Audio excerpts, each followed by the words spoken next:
The destroying angel mushroom will stop your RNA from working and make your liver quit writing proteins. It's a deadly thing that you don't even know you're dying from. We'll talk about that and more fun, our destroying angel facts, as I sketch this little fun guy. So let's just turn the channel and get started. Let's turn the page.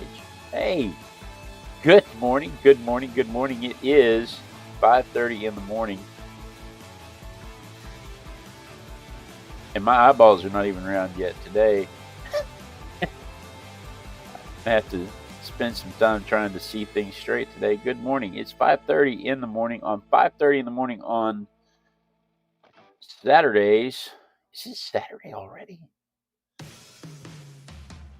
5:30 in the morning on Saturdays, I like to do a little thing where I pull a toy from the toy box. A random object from the Random Object Randomogrifier, if you will. And I draw it and we talk about it. And today's random object from the Random Object Randomogrifier is a destroying angel mushroom, amanita virosa, I think it is. Doesn't matter. If you eat one, you won't live long enough to know what the name means or stands for anyway. It looks just like all of the edibles, all of the mushrooms that you can buy in the grocery store. It looks just like something like a tasty treat. And from all accounts of people who have survived it, it is a tasty treat. It's a musty little mushroom that tastes just wonderful. Has a good umami taste, which is the meaty flavor that gives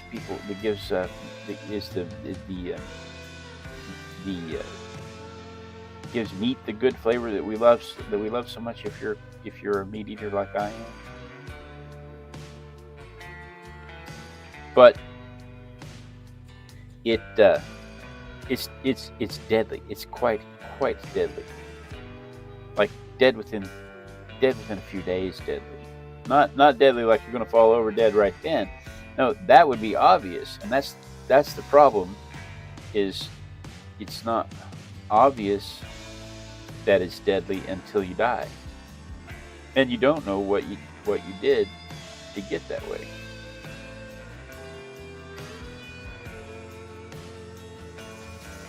Because it takes a day or two before the symptoms kick in. There's no immediate reaction. So it's not like you take it and you fall over dead. It's more like you eat it, and then a couple of days later,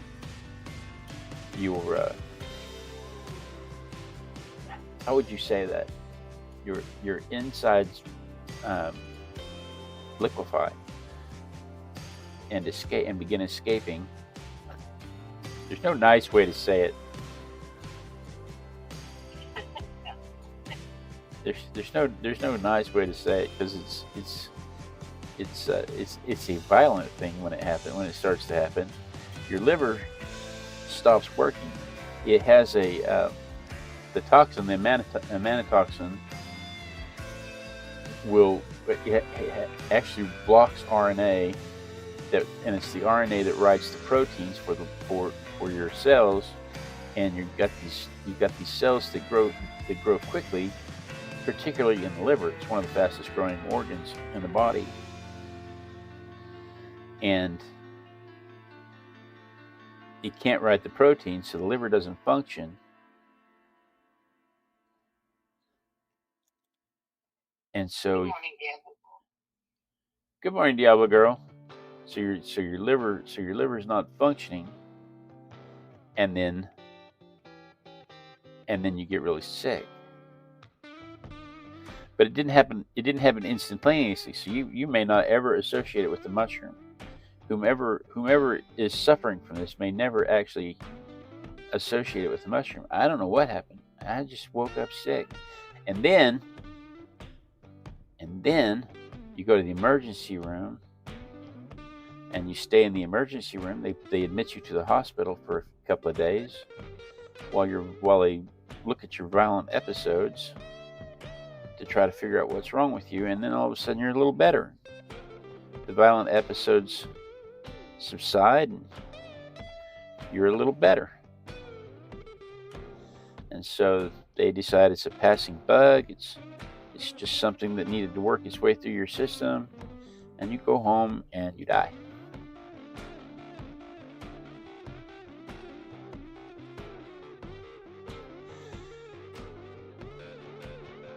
And you didn't even know you were going to.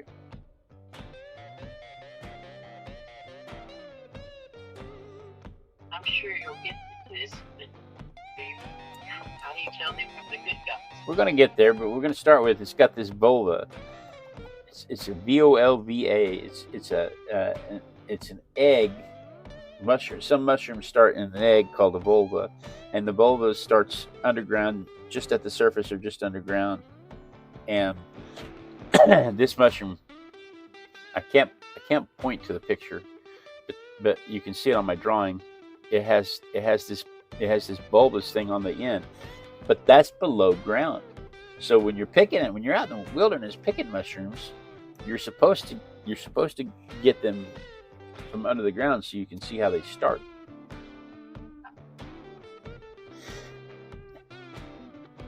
They have a mycorrhizal relationship with trees. They're not like your normal functioning mushroom that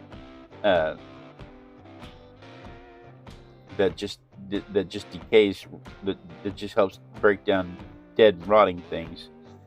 These guys have a huge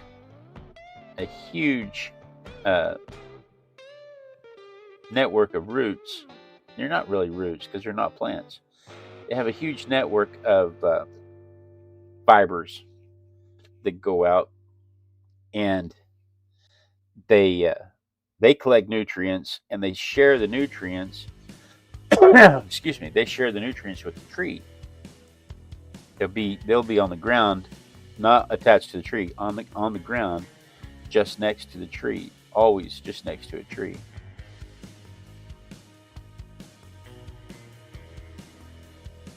And that's actually a little. Let me rephrase that. They're not exactly next to a tree. They will always be associated with a tree. So, for instance, if you're in a suburb where there are old trees, they could grow in the yard because the old tree roots could still be over where they are. These things gather nutrients from the soil and share them with the tree, and then the tree, in return, shares sugars back with the mushroom. So it's not a symbiosis because neither one of them actually depends on the other, but it is a mutually beneficial relationship, mycorrhizal. And where was it going with that? Beech trees, oak trees, is that right? Beech trees, oak trees. Wherever beech trees and oak trees grow in North America is where you find these things.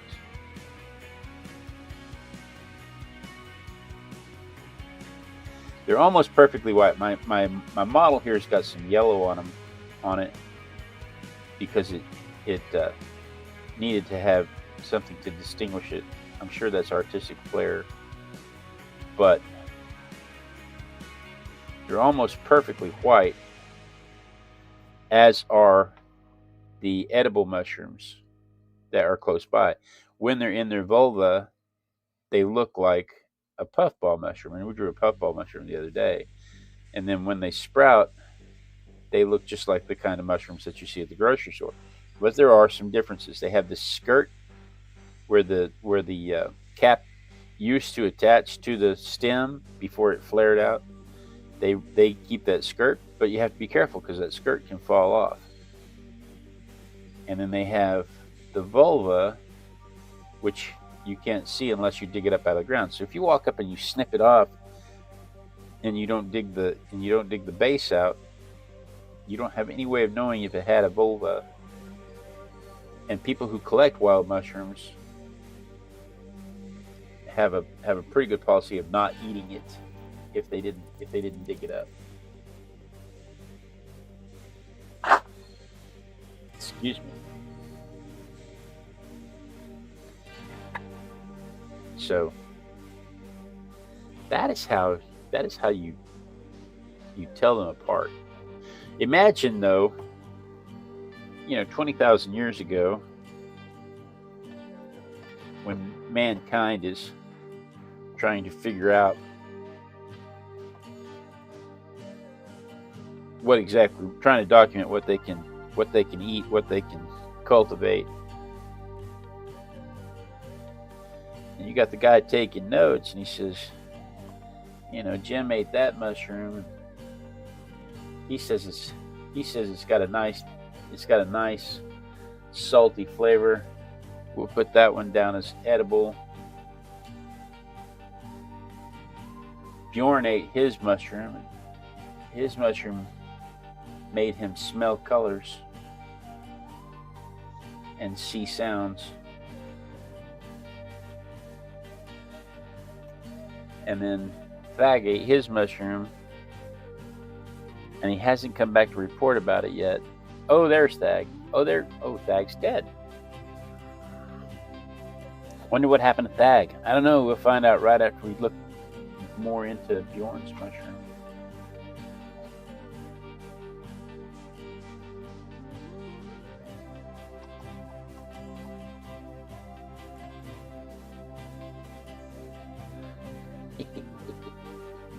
Have you got me muted? No, I'm reading. What are you reading? I was reading if there were trees that they like. I think it's just beech and oaks. We did one yesterday, a couple of days ago, that only likes it wasn't elm trees. Was it oak trees? I don't remember. There was one we did the other day. You know what? It's not like we can't just flip back and see. Doesn't it also depend on lawns or grassy meadows? As long as it's near the old trees, it has to be near the roots of the trees. And if it's an old established forest, the roots can be up to 50 feet away from the tree, and so the mushroom can be up to 50 feet away from the tree. You got me curious about what the other mushroom was. It wasn't that long ago.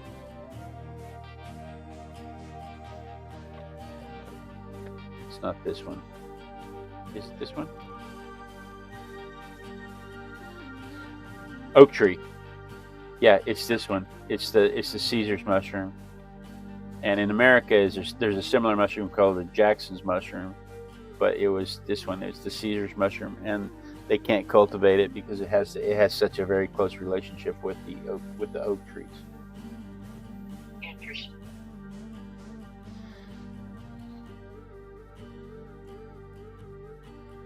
This is my favorite part of the whole process. This is what gives the whole thing shape and turns it from a few stray lines into something with form and function. And it is my favorite part.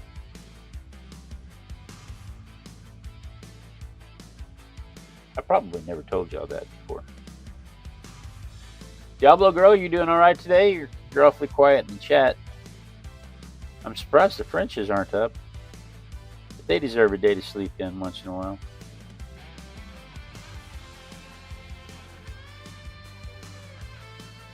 If you're in the chat, if you're watching and you're in the chat, give us a shout. Let us know you're there. You don't have to hold a conversation. I promise we won't hound you. But give us a...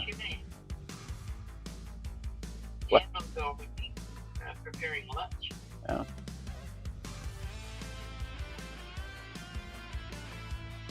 But if anybody's in the chat, give us a quick shout. Let us know, if you want to. Tell us where you are in the world. There's only so much about mushrooms I can say.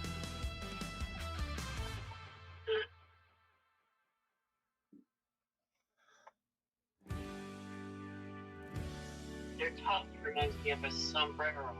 Yeah. What is that? What is that hat that those nuns wear? Oh, that's exactly what it looks like. It's not a habit, but there's a No. there's a hat. There's a certain type of nun that wears, even with the collar, has a collar and that hat like that.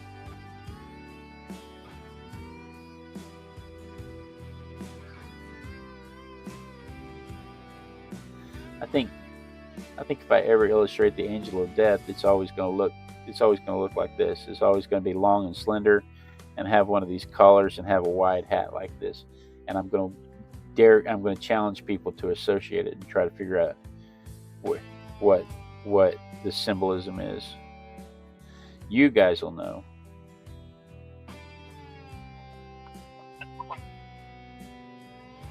I thought that was like a trumpet. Yeah, well, it's more shape. Being funny, Mom. I'm a funny Oh, guy. you're so silly. I'm a fun guy. Okay, there's a veil, a foot, a wimple, a cornet, bonnet. And it's a bonnet, a simple cap worn by teaching or nursing orders for practical purposes, like sun protection. It's what Mary Kate Danaher put up on the fence post when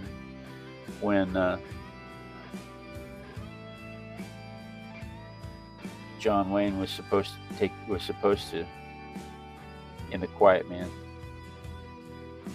bonnet. That's an obscure reference. There's only like 5 people in the world that'll get that reference. That's a good movie, though. It's a really good movie. It's one of our go-tos. We'll watch that a couple of times a year.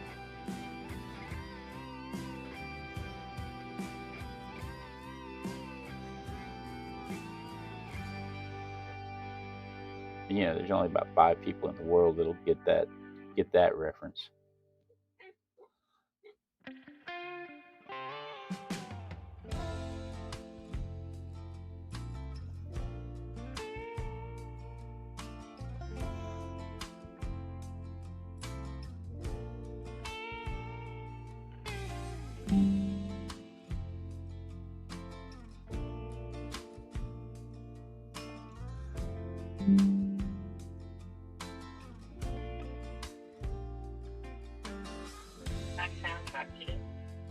What's the plan? I can't hear it. I should fix it so that I can at least hear it. It's just a real soothing. I don't know what the name of the song, but it's a soothing track. It's not loud and like we need on Monday through Friday morning. The main reason I want to fix it so that I can hear it is because I want to hear the Christmas music on Thursdays.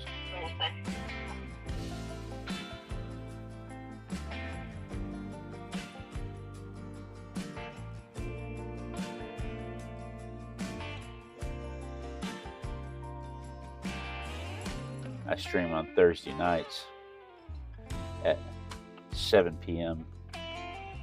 Texas time. And my soundtrack is Christmas music.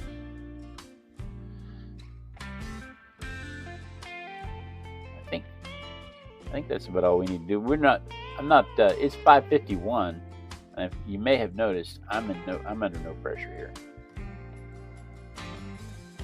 I don't have to go to work. My family is asleep. I don't have anything going on. My son will be coming home from camping today. I thought he was coming home last night. I was excited to see him, and then I was told no. Does he have training today? I have no idea. I just told you everything I know. Isn't that sad? No. I know he's back in there. Is he at his friend's house? Yes. Okay. According to my stalker app. Oh, I was gonna say your stalker app. You're stalking him. You know where he is. Yeah, when you guys travel. I stalk people. I usually find my wife at the grocery store when I'm walking around the grocery store and I can't figure out where she is. I pull it out. I pull it out and figure out pull it out and look her up. Let me dry this real quick and then we'll come back with some color.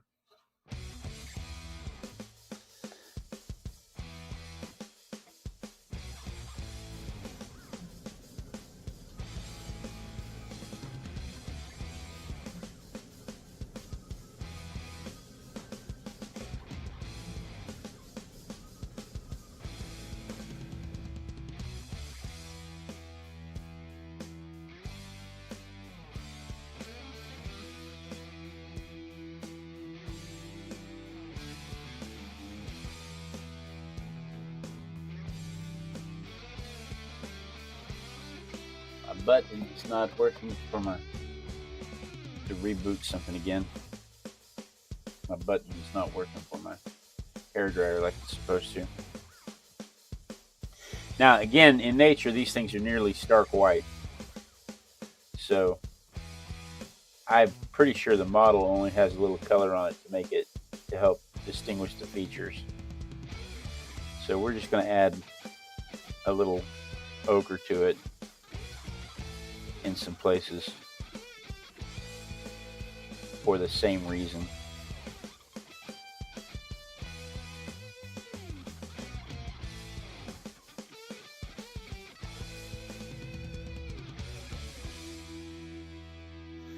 I don't know what toy company made this. This is an Amazon find.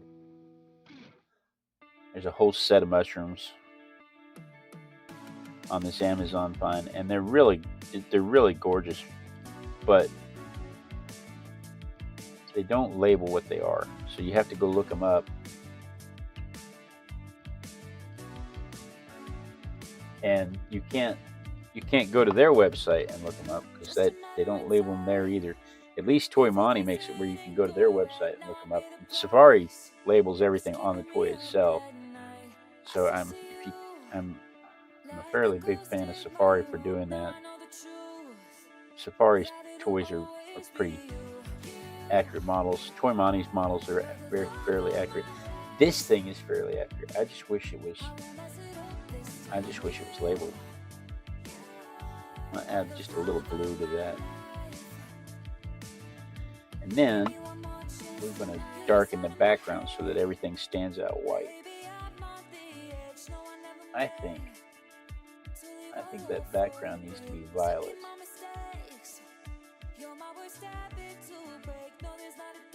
We'll take a little scarlet and a little cobalt blue.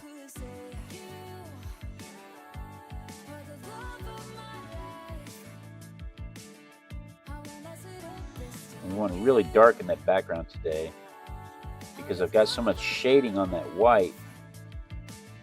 I want it to read white. And if you want something to look bright, you put it next to something dark. So we're going to go with this violet that I made with scarlet and cobalt blue.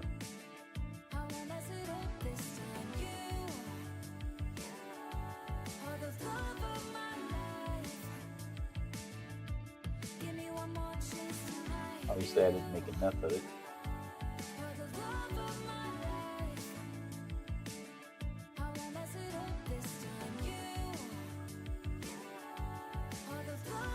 That makes even the yellow bits look white.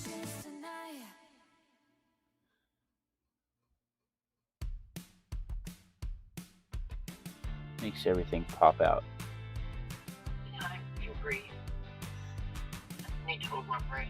Yeah.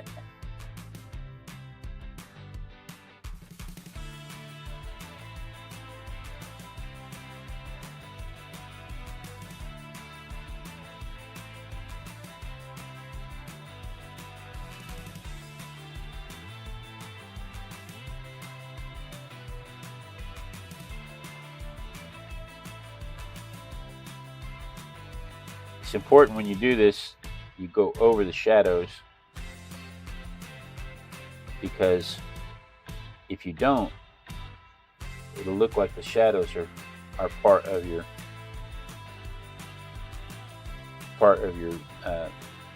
subject and not something on the ground. And then if you get the paint up on your subject, it will make your subject look like it's part of the background and not separated. So you got to make sure you get the shadows and stay off of the subject.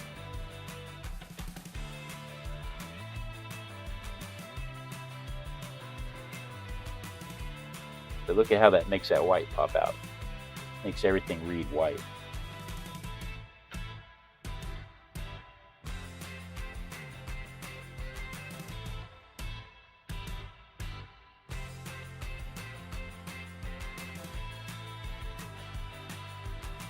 All right, got a little carried away right there. I am going to come back through though and reinforce those shadows.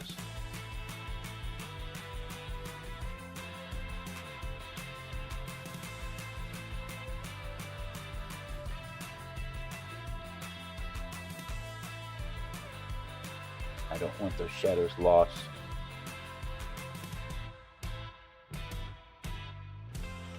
In that background. Now we can dry that and ink it. Man, the chat is really quiet today. Never realized how much Rick and Pamela talk. I'm glad that they do. You know what? We forgot to talk about the mushrooms. But what did we not say? Let me dry this. We'll finish that on the other side.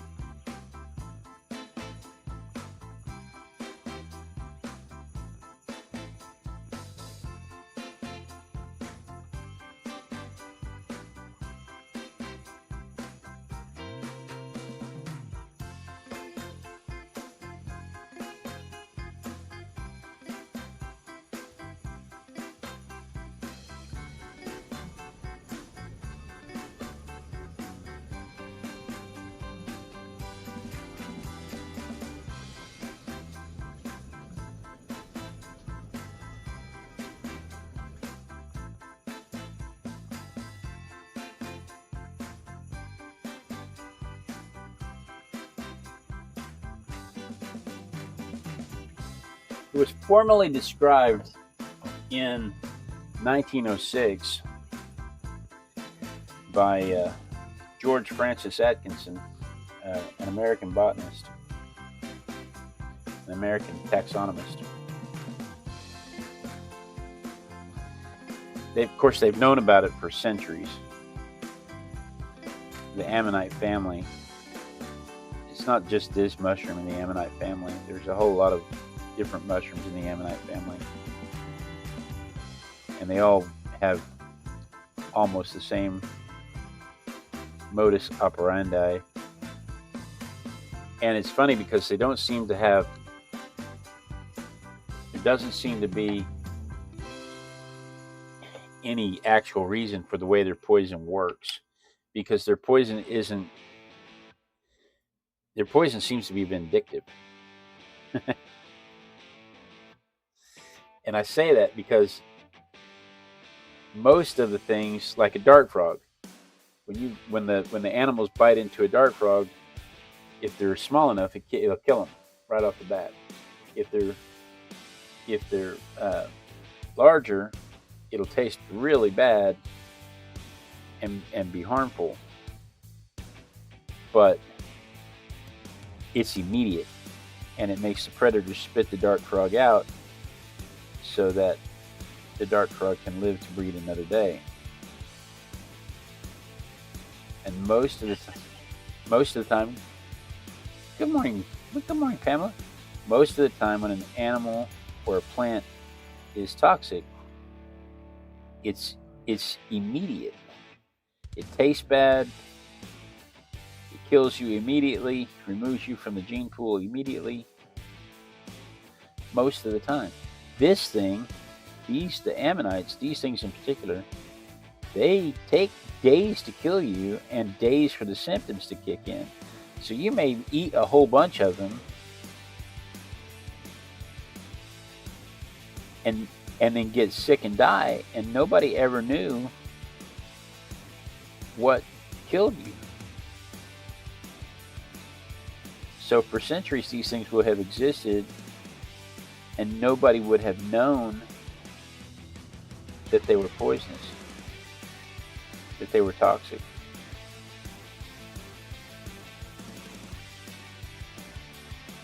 That association wouldn't have been there because of the delayed reaction.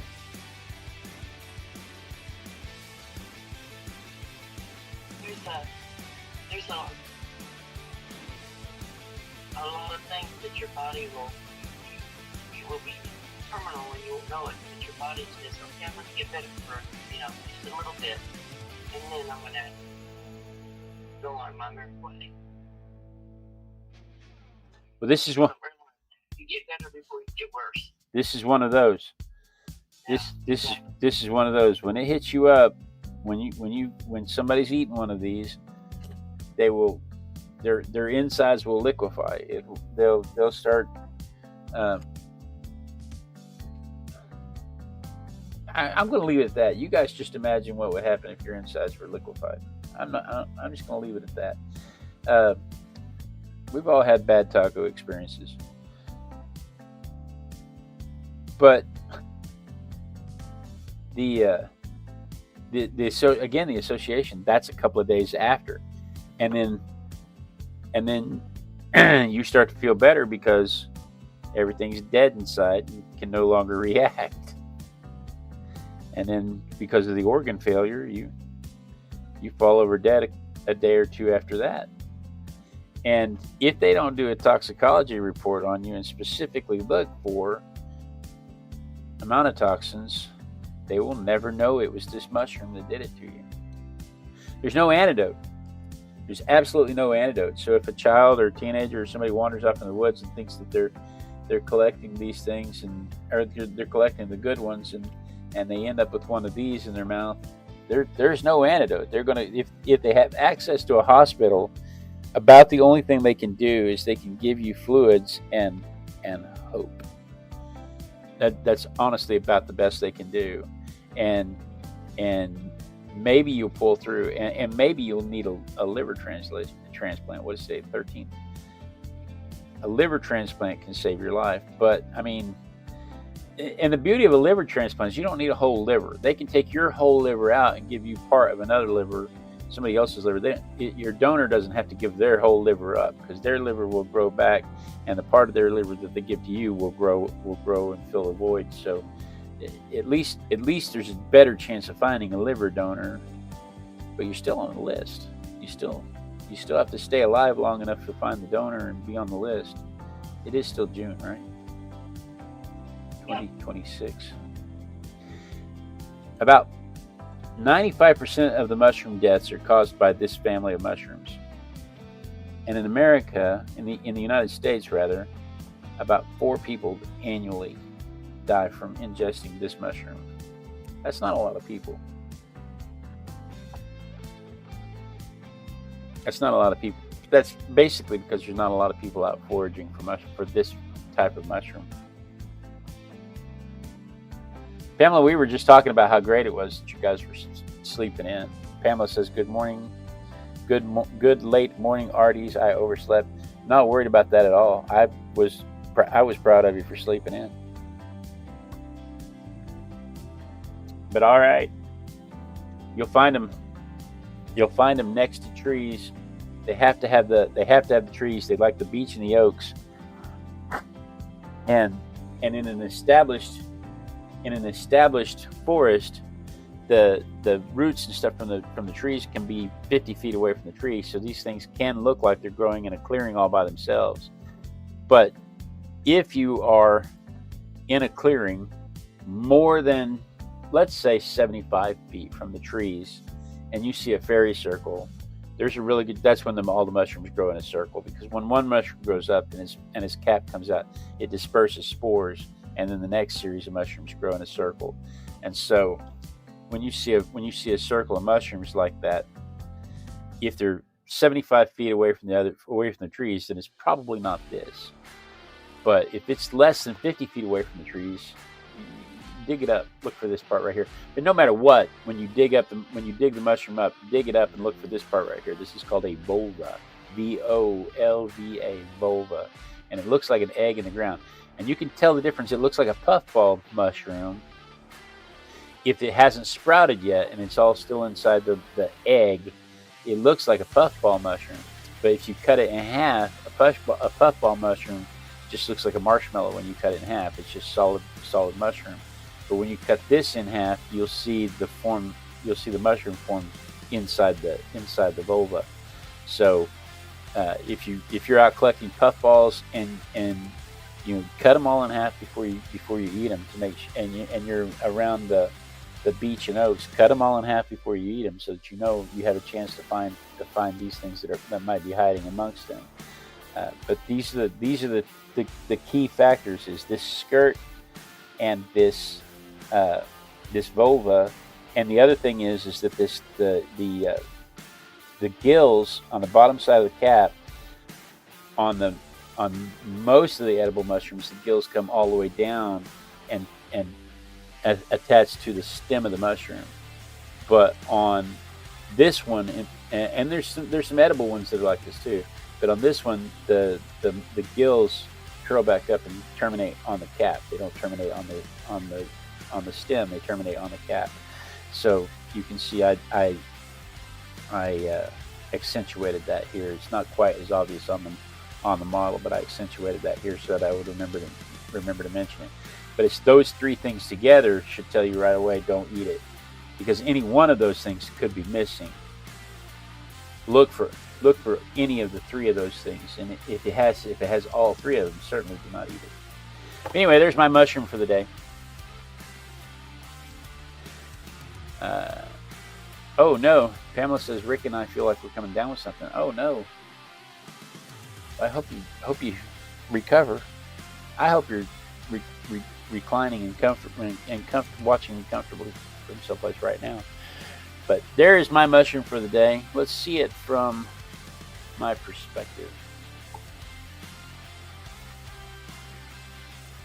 Dun dun dun. Let's see it from my perspective.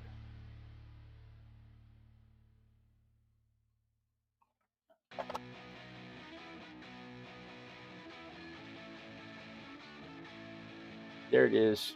Yep, there it is from my point of view. So that's what I did today. Tomorrow I cheated a little bit. I actually pulled this one out. I bought the American Super Tube kit from Safari. That's the one that's had the Lincoln Memorial and the Capitol building and several other iconic, the Alamo, several other iconic places around the country. And so we have a ball today, 124. And when I pulled the 124 and I saw what it was was actually supposed to be for a day or two ago. I don't remember, but it's an American flag. And considering tomorrow is June 14th is Flag Day, I thought, it's not going to hurt anything for me just to push that back 1 or 2 days to make sure that we draw it on Flag Day.